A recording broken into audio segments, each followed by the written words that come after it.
like, this is the end of the year.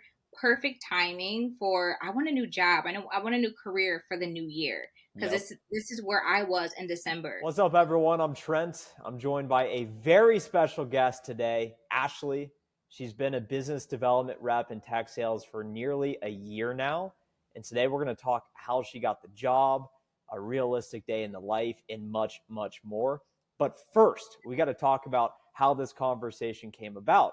Ashley Mhm. posted on LinkedIn yesterday saying, "My only Christmas gift is to have a chance to do an interview podcast with Trent." Here we are.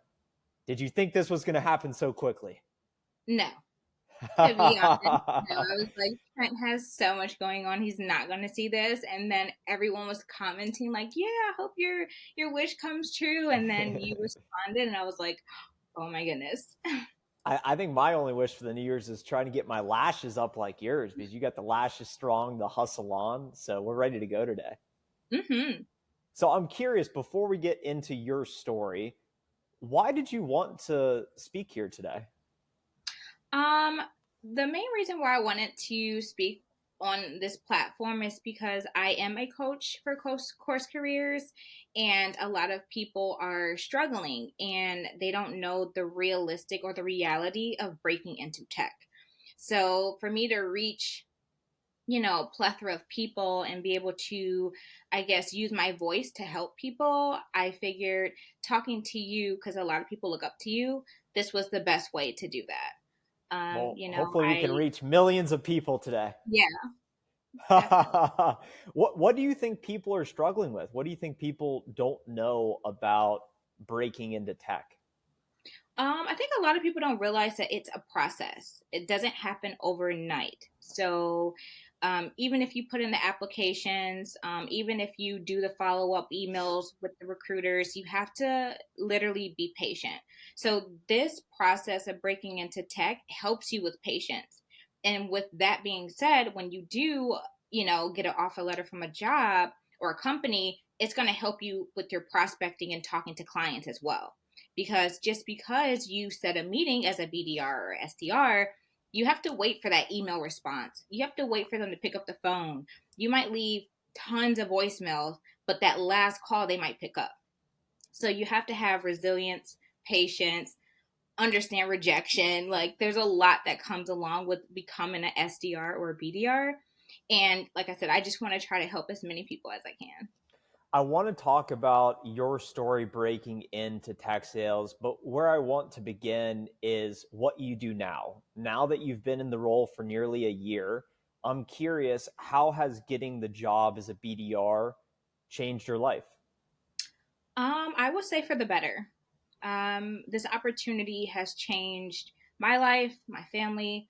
It helped create opportunities and open doors for me financially.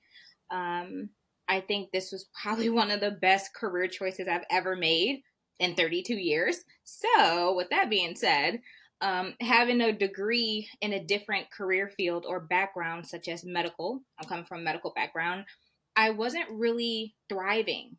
I was literally just sitting in a pot, and I was just going to work every day, just miserable.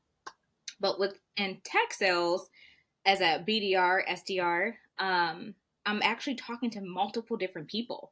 I'm networking. I'm actually excited to go to work.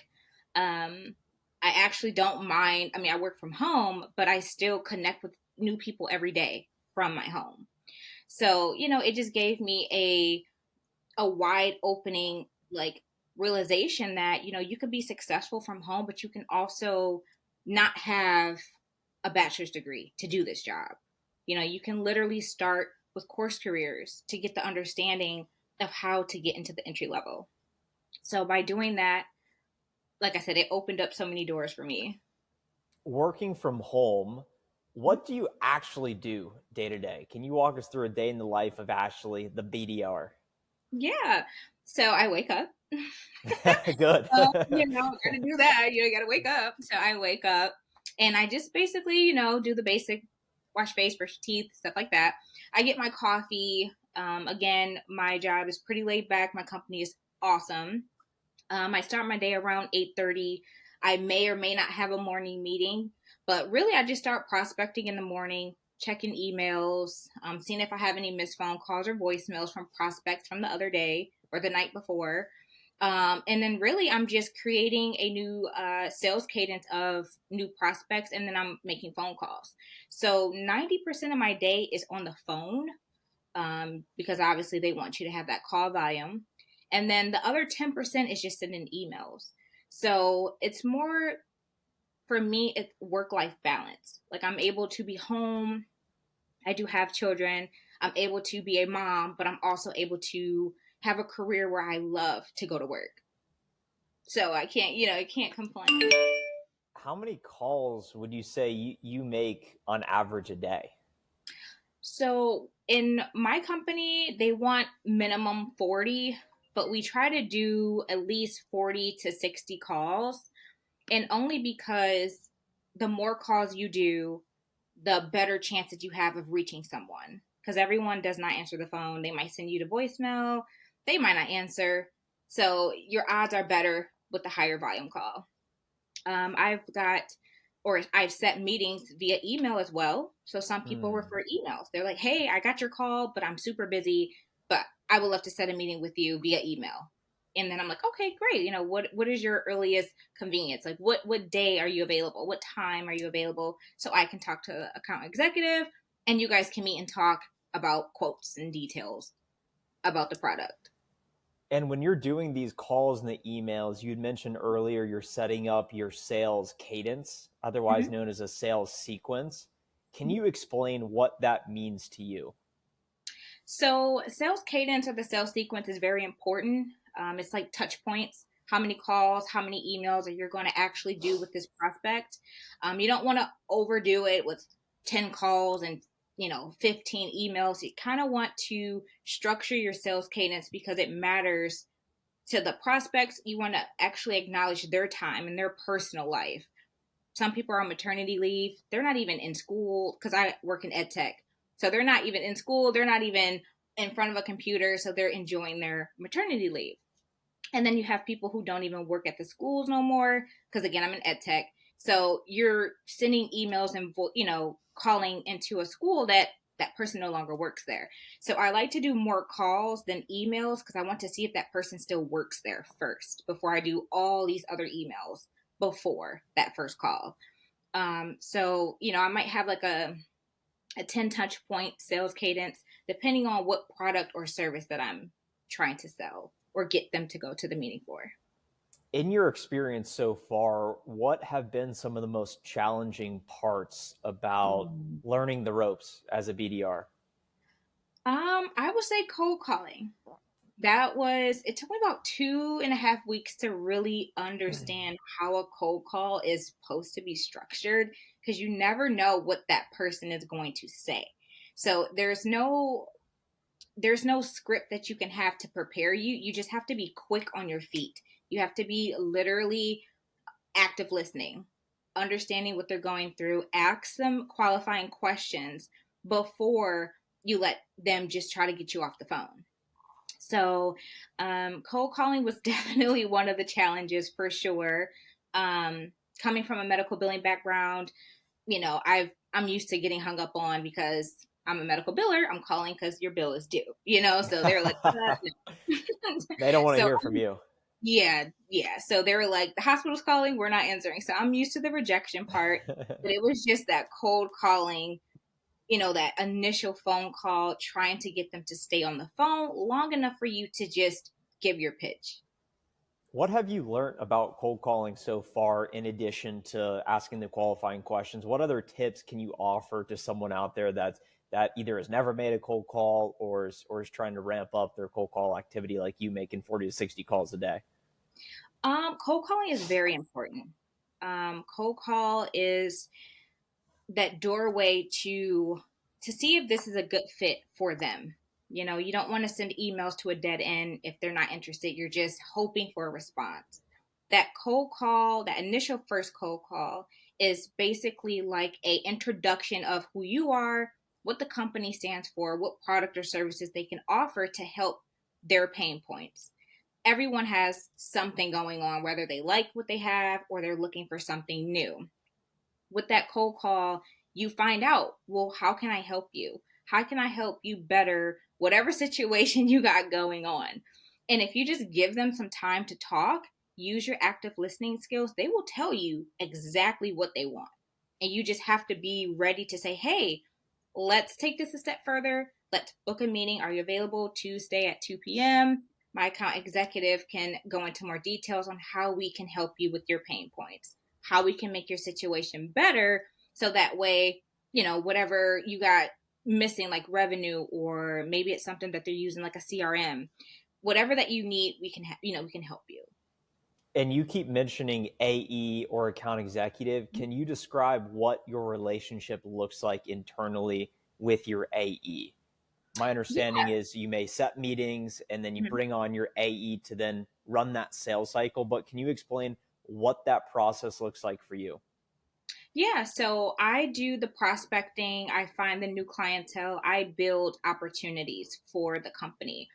The account executive goes to the meetings, they present the product or service, and then they close the deals. I have a very close relationship with my account executives because it runs smoothly that way. I have access to their calendars to make sure I'm not scheduling a meeting if they're not even in office. So I try to have like that personal bond with them. I'm like, hey, like, what's your schedule looking like next week? Like, are you available? Are you taking any time off? Because there's a chance that I might schedule some meetings today and I don't want to conflict the calendar, because that's the last thing you want to do is set a meeting, check the calendar, and they're not available. That's like the worst feeling ever. So you're it gonna is. you're gonna have to step up and run the meeting at that point. Yeah, so it's like, oh my goodness, I have to call the prospect back and cancel, and Yeah, and yeah, sometimes they're yeah. like, that's the only day I have available, and I'm like, oh my goodness, like this is You're not like, gonna I'm work. not gonna get my opportunities in this month. Exactly. So meeting that quota is definitely my top priority. I always like to do 100% or 120. Can you Um, explain what your quota is and just the incentives that allow you to make commission checks and get paid? Yeah, so with my company, it goes by meetings set and opportunities open. So if a meeting is set, depending on the month, it could be 20 meetings for that month. If you set 20 meetings, you meet 100% of your quota. Plus, if you set opportunities, they add on addition pay for that as well. So you can set 20 meetings and have no opportunities open. You still get the opportunity to get the commission, but it just won't be as much, like the max payout. But if you do opportunities and the meetings, you get the max payout. And the reason, or I guess like the cheat code behind that is qualifying that prospect before the meeting. So an opportunity is going to be created. So then you don't have to worry about trying to see why opportunity wasn't created at the end of the month, and then you're scrambling, like reaching back out, doing follow up, trying to meet your quota because you want that max payout. So I try to qualify a prospect before the meeting so that way I know guarantee the opportunity is going to be open. Dang, 20 meetings set a month. That's a lot. Yeah. You're working. You're going to have to hit the phones to do that. Can you describe what an opportunity is just for those people who may not know? Yeah, so an opportunity is when a account executive meets with the prospect, and the prospect liked your service or product, and they talk quotes. So, how much the service or product is going to be. They send an invoice out. The opportunity is created. Once the invoice is paid, and then the opportunity is closed. So, for me, my role is to do opportunities open. So they don't really worry about the closing part, because again, that might take a few months, that might take 6 months or so. Sometimes it can be closed within a few weeks, but mainly they focus on open opportunities. Yeah. So opportunities generate revenue for the company, which is all obviously what they love. So they love to see BDRs and SDRs create those meetings and generate those opportunities, because it means revenue for the company. Now you're talking my language. I like this. We got to get the sales numbers, the revenue Mm-hmm. up. Can you talk about what's been the most satisfying or fulfilling aspect to your job thus far? Um, I think just knowing that I was able to make a pivot.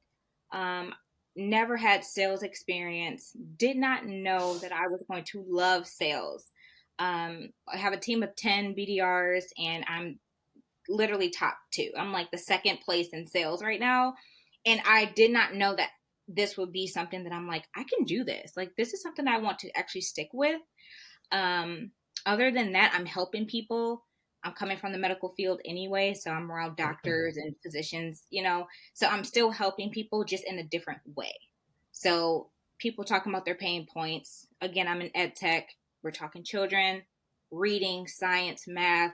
I love to help, especially when it comes to the kids. So giving them that high curriculum books and digital platform assets, that helps me because I'm like, you know what? I just helped this school get, some great books for the summer. Or I know that I helped this school because they were lacking funding, but we found a grant for them. So I know that they're able to reach the state requirements next year because we gave them some math curriculum that meets standards.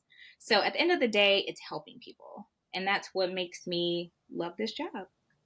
How do you deal with the competition element being on a team dashboard, 10 other BDRs?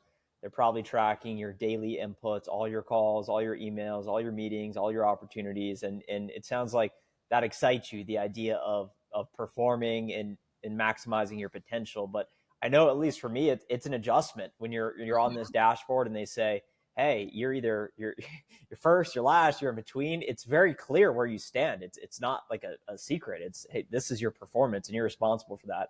So how do you deal with that? I really try not to look at it as a competition. I kind of look at it, that's the only best way you can do. I learn from my mistakes. So if I'm like, this phone call didn't go well, how can I change the next phone call? Or where did I go wrong? Or at what point did they seem not interested? So with our team, we kind of work together. I don't think any of us are in competition with each other. Some people may not, or gatekeep some information. They're like, "Hey, I'm not going to tell you how I got this meeting." You're like, "Okay." But I just like to be open and honest. So if I find that a certain territory has a grant, I'll let them know, like, hey, this territory has a grant. You should call. Because again, we all have different territories. So, it's kind of like we're a team anyway, but as long as I do my part and as long as I know at the end of the day, I contribute my daily responsibilities, that's like the main goal for me. It's just to make sure that I'm hitting my call volumes, I'm setting meetings, and I'm creating opportunities. Yeah, that's all you can really control. But once you start talking about that grant money, I'm going after that grant money. So Mm-hmm. we, Mm-hmm. we may be competing for that. I want me some of that grant money. But so let's talk about breaking into tech sales, since that's how you opened our conversation. That a lot of people get it wrong. They don't have the patience, or maybe realize that it takes the same sales skills they'll use in the job to get the sales job. If you were coaching me and I'm off the street, I'm rough. I have no experience, no degree, and I'm trying to find my way. Let's say I'm just leaving high school, thinking about, they're telling me to go to community college, but I don't know what I want to do. So what steps should I follow to find my way in this wild world? Yeah, the first thing is just find out what skills do you have. A lot of people don't understand that entry level tech sales, it's really just skills. What can you bring to the table? What can you show a company that you can, like, how you can help them? So first is just knowing your skill set. What are you good at? What skills have you mastered at your previous work, or companies that you have worked for? So I just like to kind of break down who you are, what do you want, because this is a space where you get to choose. What do you want? What type of tech do you want to break into? Do you want to work from home, hybrid, on site, salary wise? This is a time where you put you first, and a lot of people don't understand that. Tech sales is different than the regular 9 to 5. The interview process is different. Your resume has to be appealing. Certain skill set has to be highlighted, and a lot of people don't put themselves at a high standard. It's like, I can't do it. I don't have any sales skills. I'm like, I don't either, but I'm here and I love it.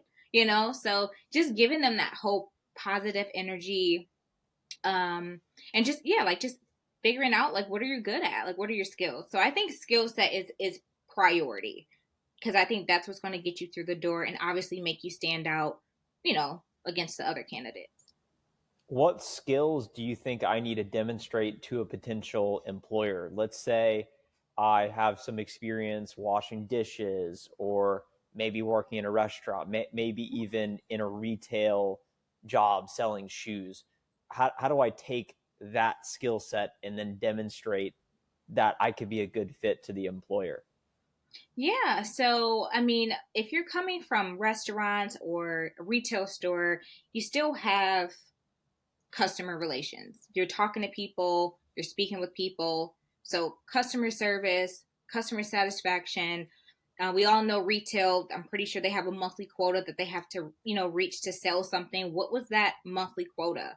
How much did you sell? Try to figure out those metrics. Coming from a restaurant background, were you a manager? Did you have relationship building? Did you have a good relationship with your team, coworkers, or your boss? So it's really mainly just sitting down and evaluating your experiences. A lot of people don't think about the little things like verbal and written communication. You have to write down orders. Do you get them correct? Or do you go to the back of the diner and get it all wrong? So it's just the little things that people don't think about. They think about, sales, and it's just like, I don't have any sales experience. I don't even know how to do this and that. And it's just like, it's the little things. It's literally the soft skills that you need to be highlighting. So, yeah, that's pretty And much it. fortunately for people that are looking to acquire new skills that could help them make more money, programs like Course Careers exist. And of course, you sought out Course Careers. And can you talk about why you decided to go through Course Careers and how that ultimately prepared you with the skills to land your job that you have today? Yeah, so I started Course Careers back in December 2022, and I was just thinking to myself like, I do not want to go into the new year with the same job, not liking my job, just work depression. I was like, I need to change it, something up. Somehow YouTube popped up and Course Careers was number one on the Google. And I'm like, okay, let me just click on this. So it says Course Careers, and it was, it had someone talking about how they were making like 36,000 to 80,000. I'm like, okay, that's a big jump. I'm like, so what is Course Careers? What do they teach you? How do I get into this? And then I started to do some background and from digging, watching more videos, and then I was just like, okay, I need to take a leap of faith and just pray that this works for me, because I wasn't sure. So as I did Course Careers, I was like, oh my goodness, like this is all a different language to me. I was like, I don't even know sales, tech, all that. I was like, this is new. But then I was like, if you want different, you have to apply pressure. So I was like, I'm gonna do it. Did the course about 2.5 weeks. I passed the final. And then from that 2.5 weeks, it took me about 30 days to break into tech. So interviewing, resume building, mastering how to interview, because again, it's different in tech sales. The interviews are completely different, rounds of interviews. So I had to master how to, you know, um, showcase my skills, which I've never had to do that before. And normally you just show a resume, they read it, ask you a few questions, and they're like, okay, see you Monday. You're like, oh, okay. But tech is different. That's why it comes with that patience, because you have rounds of interviews, different people, different levels of people in the company that you have to meet. So it is a little bit of, nerve bending. I was nervous to meet VP of sales of a company because I'm like, oh my goodness, like this is new for me. But I knew I had the capability. And Course Careers gave me that push to say, hey, we're going to give you enough to get to the door. But when you get into the interview, this is all you. Take what you learn, apply it. And that's exactly what I did. So I stand behind Course Careers 110%. Let's talk about getting to the door. So you complete Course Careers, and then you say about 30 days later, you end up landing a job. What process did you follow? How many companies did you apply to? How many interviews did you do? Can you just talk about, once you completed Course Careers, how you then got the job? Yeah, so after I completed course careers, I didn't know how to tailor my resume. My resume was like medical billing, medical billing, medical billing. It was like I kept getting rejection letters. So I'm like, what? I went to course careers. Like, what's going on here? I did not know that you have to literally showcase a different set of skills that match the actual position you're applying for. And I wasn't. So then I had to start all over, redo my resume. Then I started to get some action. Recruiters started to reach out to me. I did my LinkedIn profile. I was getting messages via, DM on LinkedIn. And then I'm like, okay, now it's picking up. Then it started to get super busy because I had round ones and round twos in the same week. I was literally trying to do interviews in the car because I had a part-time job at the time. So it was a lot going on. But I will say that no matter what company that you interview for, you always have to do your discovery on that company. I learned the hard way. I didn't do the discovery. I didn't know the company's mission or vision. And I was like, they asked that question. I was like, oh my gosh, like, I don't even know. Like, what's their vision? Exposed. Yeah. And I was like, I bombed interviews. It happens. I'm human. And then I sat down. I'm like, okay, Ashley, you have about, 17 days left. Like, you need to buckle up. I started digging, finding out the CEO, founders, connecting with recruiters, reaching out to other people that worked at the company that I wanted to apply for and ask them questions, use them as a referral. Then I was starting to slide into doors, like, just a little bit easier because I was like, oh, I know this person. And they're like, oh, Tom. Okay, yeah, let's see, send me your resume. And I'm like, yes. It was one time where I had 17 interviews in a week and a half. That was the craziest time ever in my life because I was like calling my mom, hey, Ma, can you watch the kids? I have 2 interviews today. And then she's like, oh my goodness, I'm just going to move in until you get a job at this point. Because every day you have an interview. I'm like, I want this opportunity. I have to go for it. So it was, again, it was a lot, but it was worth it. Every day was worth it. It sounded like you had a really strong why behind your actions and driving you, and you said a lot of urgency behind it as well. Can you talk about how people can find that why and continue to channel that belief in a better future to fuel the actions today to get past the adversity and the bombed interviews and the rejections and all that hardship?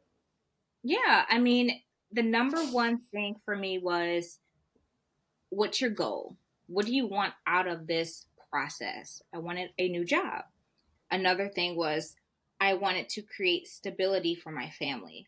So my family, my children, it pushed me a little bit more because I said, this is going to open up a door for me to where I don't have to worry about inflation, the rent going up, car note, insurance. Like, this is going to give me the opportunity to where I can live stress free.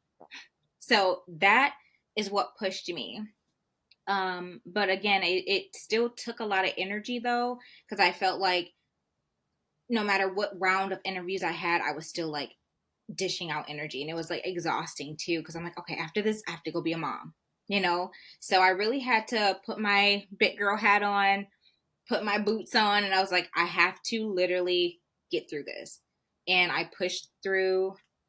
It was, some companies that I wanted to work for, but the work culture didn't match what I was looking for. I was looking for a company that had work-life balance, that kind of understand like, hey, I have a life outside of work. I have kids, a company that had a limited PTO, didn't know that existed. So I was just finding more and more gems as I started to figure out what I was looking for. So I put me first, family, obviously, and responsibilities. And then once I kind of understood what I wanted and, putting my wants and needs first, I was like able to stay focused. And now you've made it on the other side. You're a success story, and I'm sure it's a different kind of stress nowadays, but at least there's more upside, Yeah, which is right. always fun. And now you're a coach at Course Careers, and this is something I don't think many people know about, is part of Course Careers, of course, you have all of the information to learn the skills you're talking about in the process to land the job and get up to the door to get the interview, but also the coaches and just being able to provide people with one-on-one support, hands-on guidance. And I'm sure people are watching right now saying, man, it'd be cool to speak with Ashley. And I'm sure they'll Mm-hmm. reach out to you on LinkedIn, but I know you offer free training and one-on-one training within Course Careers for people that want to learn from you and tap into what you're doing. Can you just talk about what you hear in these coaching calls? Like, what are maybe some common struggles people are facing or questions they come to you with, and how you work through that? Yeah, so right now, I think the main or pain point I've been hearing is being ghosted by recruiters. I'm not sure what's going on. Maybe there's some layoffs, but I just been told like, "Hey, I reached out, they responded, and then they didn't say anything after that." Or they had a phone screening and then they didn't get any response back. So I think a lot of people are just like, "Hey, if I wasn't a good fit, still send me something, whether it's a Hmm. rejection letter or whether it's I'm moving forward to the next round." It does make people a little anxious because they sit there and they wait for that. Like, okay, well, I know I did great, but I didn't hear back. So my thing is, I always tell them, don't put all your eggs in the same basket. If someone didn't respond, go to the next company. Go, do another application. Try to get in touch with someone else at a different company. And hopefully, in that time where your mind's not focused on that one response from that one recruiter, you're already getting other interviews lined up in the meantime. That's kind of the main thing that I've been hearing. Um, Everyone's been joining the course. They said that it is very enjoyable. Obviously, you are the instructor on there. So they're like, Trent's awesome. And I'm like, yeah, I know, right? Like, I'm trying to do a podcast with him on it, get on there and talk to him. So you come up a few times. But other than that, like, that's the main thing I've been hearing. Question wise, it's just being prepared for interviews. But again, I tell them, I can't go with you to the interview. So it's all on you. Everything that we practice and talk about, mock cold calling, interview, mock role play, you have to take that and actually apply it to the actual interview with the hiring, person or the recruiter. And I think people get nervous. I think people get nervous and they forget that confidence. So it's just building confidence. I try to do that as well, build confidence, speak that positivity back to them, give them that energy, let them know like, hey, I can do it, you can do it. So yeah, I mean, but I love the coaching. I like going through the study sessions that I have. A lot of people enjoy it as well. So I've been in a good space with you guys. So Final question. What's next for you? What are you most excited about moving forward in the next few months? um well, people ask me like, do you want to become an account executive? I get asked that Mm. all the time, like all the time. And I'm like, it sounds good because obviously they have different responsibilities. They get paid more, obviously, but they travel. That's the only thing about, in my company at least, they travel. So right now it's like I can't do the traveling. So the SDR role fits better in my lifestyle right now. But I do want to master the SDR role. I want to Mm. be able to say, I can do this in my sleep. I can do this with my eyes closed. I can set 30 meetings because I know how to cold call. I know how to personalize emails. I know how to get someone from saying a yes to a no, or a no to a yes, just handle rejection without any fear of not having them show up to the meeting because they didn't want to go anyway. So I'm just trying to master where I'm at now. So then that way, if I ever need to revert or go back, I know that I can do this job hands down. But account executive, it does sound nice, but yeah, again, I have a 3-year-old, so I can't really travel that much. Well, I think that's a great mentality, and I believe things will work out for you. And so long as you have that skill set, I'm sure you, worst case, could always find an AE role that's fully remote. So it always Yeah. tends to work out for the best. And it's exciting that you're a coach offering course career students access to yourself and the ability to tap into your knowledge and experience. So fortunately, anyone that's listening right now, we have linked the free course down below, and they can learn more about tech sales, the SDR, BDR world, if it's right for them, and how to actually get started. So we will see you guys on the other side. Feel free to reach out to Ashley on LinkedIn. Go connect with her. Go connect with me. And wishing you all the best in your career. Let's make it happen. All right. Yeah. Good job, Ashley. Yeah, thank you. Thank you so much for this opportunity. Yeah, it was fun. I'm glad we did it. It was cool to see your post, and yeah, it was very timely. I think this was meant to be. So there's got to be Yeah. someone out there that's going to listen to it, and they're going to say, "That's exactly what I needed." Yeah, and that's why I kind of wanted to do that too, because I'm like, this is the end of the year, perfect timing for I want a new job. I know I want a new career for the new year because Yep. this is where I was in December. I was thinking Oh that yeah. thought, like, I need a new job for the new year, and people their course career, the actual web page is on the computer. They just like hesitant. They're like, something has to get me to actually do it. So the more people have real results or talk about it and have like, you know, personal experiences will actually get more people to sign up because they're not looking for marketing advertisements. They're looking for real scenarios, like real people going through this. Yeah, So real results. yeah, like, what's my reality? Like, if I do this, what is the real reality? And I like to keep it real. I'm like, hey, it is a process. It's not going to happen overnight. But if you put your mind to it, you can do anything.